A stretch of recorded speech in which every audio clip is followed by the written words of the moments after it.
Request for landing coming into the driveway here, westbound flight. Yep, Drew Gibson here, owner of Finish Line Discs. We just got home from doing a promo for our 4 new discs coming out that my Hurt will be using at Usdgc. Over. Yep, the new discs are the Daytona, the Interval, the Rally, and the Torque. And the Torque and Rally are actually available at Infinitist.com right now. Over. Yep, thank you for tuning in. Please enjoy the video, like and subscribe, and we will see you soon. Over. Nice shot. Hey everybody, welcome back to the channel. Drew Gibson here, owner of Finish Line Discs. Gonna walk you through 4 of the new discs that are going into my bag. We have the Rally, comes out today, September 6th. Gonna walk you guys through all of these. We have the Torque, which is already out on the Infinite Disc site. Very, very good companion to the Rally. Then we have the new distance drivers. You've seen these before. We've referred to them as the Bleep and the Bleep. But now we have the Daytona and the Interval, PDG approved, and here being thrown. So both of these sets of discs, 2 fairway drivers, 2 distance drivers, and they both complement each other very, very well. Here we have, well, I would say is maybe like a Halo, Destroyer, an Emperor type driver. And then we have same speed, but maybe more of a flight of a Wraith or something. Still isn't gonna go way to the right. It still can hold torque, hold power, but definitely these 2 discs complement each other really well. And on tour at USDGC, you'll be seeing me throwing a lot of the Daytona and the Interval. Mind you, the Daytona is the more stable one. The Interval is the straighter one. But both, for me, even at my power level, are very good tools. You can throw them on almost any line, and you're gonna be able to trust them. This disc is definitely more headwind recommended than this one, but I would say in a good tailwind, these 2 discs are gonna fly pretty similar. Now, moving on to the babies. If you guys know about Finish Line, you probably have thrown or know about the Era. Really popular disc, first year out, sold very, very well. Very neutral fairway driver, 10-speed. Now we have 2 8-speed discs we're putting into the lineup. We have the Torque, again, already out on infinitedisc.com. Make sure to go check that out. This is gonna be your slower Onyx, your overstable T-Bird, maybe a little bit more dome than a Raptor type disc. I'm really loving this. This is something that you can flex, you can throw on hyzer, is gonna get a nice little skip at the end. And then we have the Rally. This disc comes out, again, today, September 6th on infinitedisc.com. Make sure to go check that out. This disc is gonna fly like your C-Line FD. Maybe the first run ones, maybe the earlier ones. Haven't thrown the FD in a while, but this reminds me of that. Maybe a little faster Leopard, a little more going to the left, a little more stability, a little more wind resistance than the Leopard. But overall, the Rally and the Torque complement each other just as well as the Interval and the Daytona. I'm gonna give them a throw for you guys. We're gonna throw them back and forth a few times in this field, different winds, different angles, and show you how they fly. And as they're flying and as we're watching, I'm gonna kind of talk you guys through it. All right, so first I'm gonna give you guys a look at the fairway drivers. I know there's no stamps on them, so hard to tell, but Rally, Torque. I'm gonna throw the Rally first. It's a little bit of a headwind, but I still believe and trust in this disc. I'm gonna be able to get it on a nice hyzer, flip it up flat, and get a little bit of comeback at the end. So we're throwing the Rally first.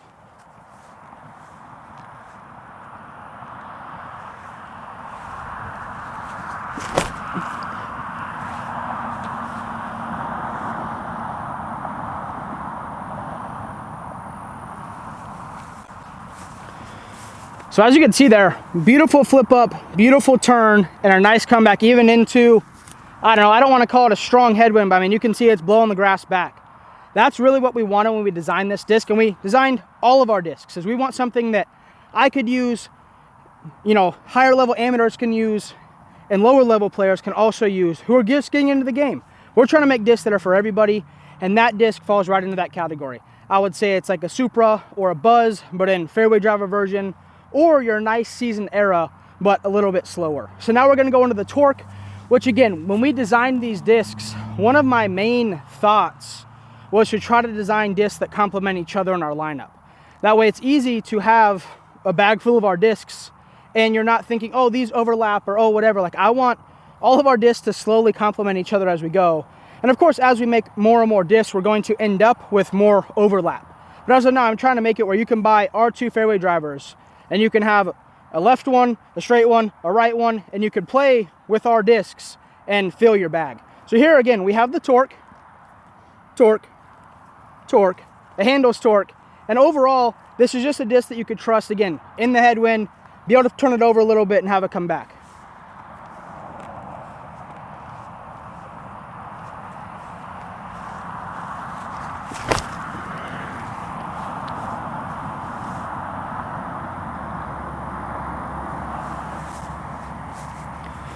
So as you can see there, it never flipped up. It never tried to flip up. I didn't want it to flip up. Just trying to throw it flat with a little bit of hyzer out of my hand, battle the wind, and get to the ground.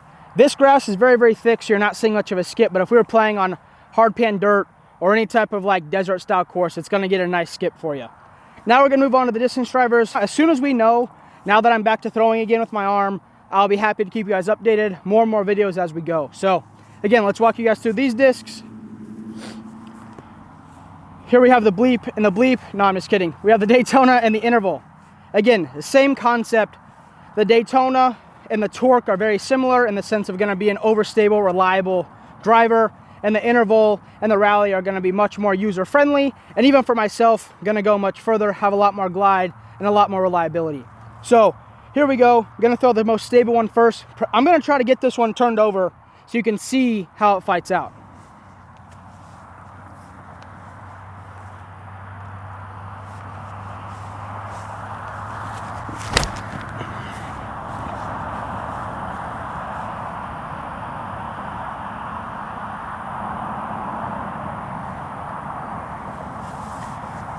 So as you can see there, that disc turned over, held it forever, gently came back, take a nice little skip. I throw that shot, whether it's with a Destroyer, a Halo Boss, a Z-Lite Nuke OS, a lot. So that disc in my bag is gonna be essential. If you're a forehand only player, that's gonna be a fantastic disc for you. It feels just like maybe a PD2, or again, a Halo Destroyer, maybe even Infinite Disc Emperor. That's gonna be a great tool, not only for me, but hopefully for you as well. Now here, we're getting into the Bomber. I was joking with Marcus earlier today about how this disc is a disc that, whether you have my arm speed or his arm speed, it's gonna give you a pretty similar flight. The Daytona, you're gonna need a little bit more pop and a little bit more speed in order to get that disc to do that flight I just demonstrated. This disc, for whatever reason, however it works, this disc on hyzer flip flew the exact same for me as it did for Marcus the other day. In my previous video, towards the end, we're playing like a downhill par 4, and you could see me rip on it really good, and Marcus throw it at his pace, a lot lower, and it does almost the exact same flight pattern. So again, not only do these two discs complement each other, but you will be able to use these two discs with each other and be confident in both flights. So here we go.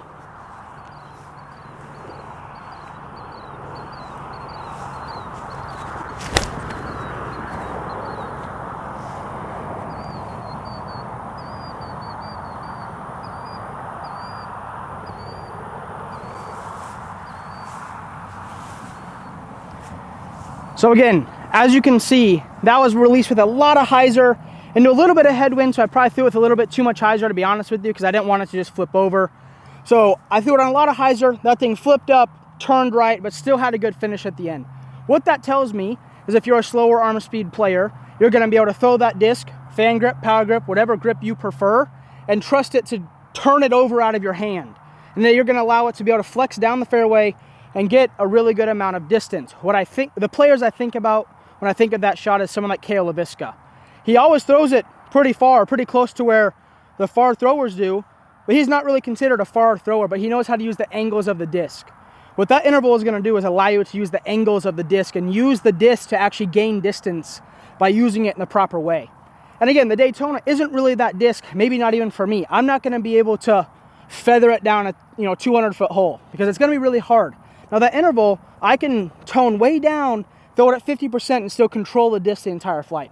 So let's go down to the other end of the field, throw them in a tailwind and see how they do. So again, one more time. Rally, straight, leopard type, FD type disc, torque. As of right now, they're both gonna be live on the website. Make sure you go check them out, give them a chance. Daytona, interval, gonna be two really good tools coming to the bag. Again, overstable, straight, complementing the fairway drivers as well. So now we're in a little bit of a no wind, I guess, but I'm gonna throw the Daytona and I'm gonna rip on it with some flex and see what I can't get it to do. So let's check it out. Oh, low.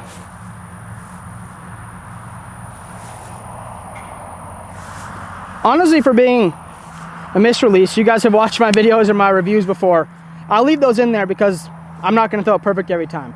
So honestly, for being a misrelease, if this was a fairway, that disc still stayed in the fairway and it still flexed. It didn't burn into the ground. So honestly, that would be a benefit of the Daytona because the interval isn't going to do that. If I throw it that low with that much turn, it's just going to kind of hit the ground. But that Daytona definitely fought and stayed in the air. So let's see what the interval does.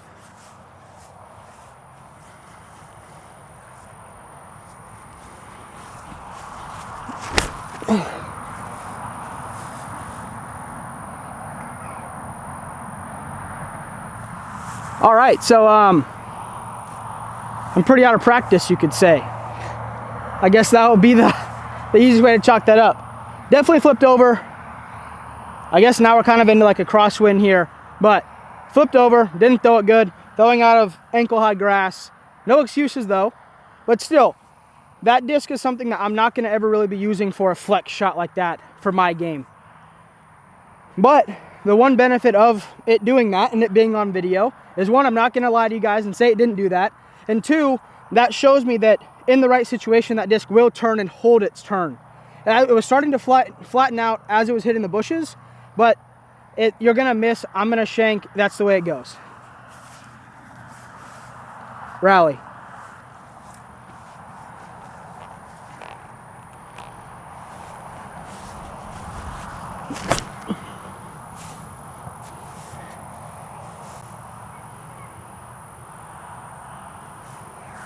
That was beautiful. So again, now we're into this kind of this way moving wind, left to right. You could see that it flipped the disc up, kind of pushed it over and allowed it to hyzer back, but it wasn't wanting to ever like hang right and just go right. So overall, something really good I'm looking for from that disc. And then here's the torque. Again, I'm gonna throw this with a power grip and kind of rip on it flat and see if I can't get it to hold its line a little bit.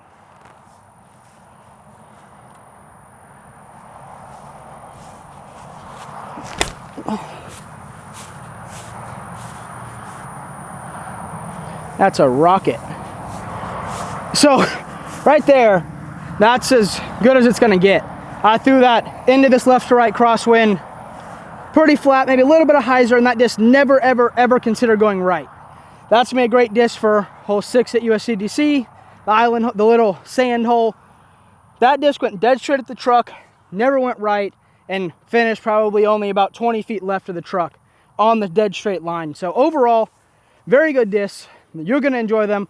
I'm enjoying them. They're going to be in my bag at the Usdgc. Thank you guys for watching, and we'll see you in the next one.